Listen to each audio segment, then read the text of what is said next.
Dear Lord, I pray for my family. Please protect them from all evil. Save them from any plans of the enemy. Give them strength and good health. Heavenly Father, thank you for this day. I commit my family into your hands. I ask that you guide and protect each and every one of them, no matter where they are. Dear Lord, I place my family in your hands, the only hands I can trust.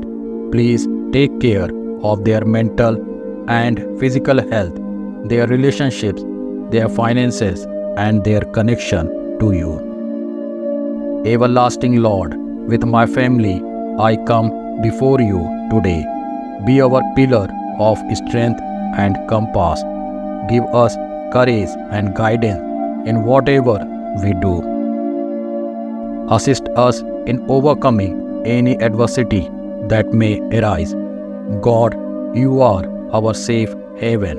Help us to put our trust in you. Help us to love and accept each other for who we are, with all overflows and strength.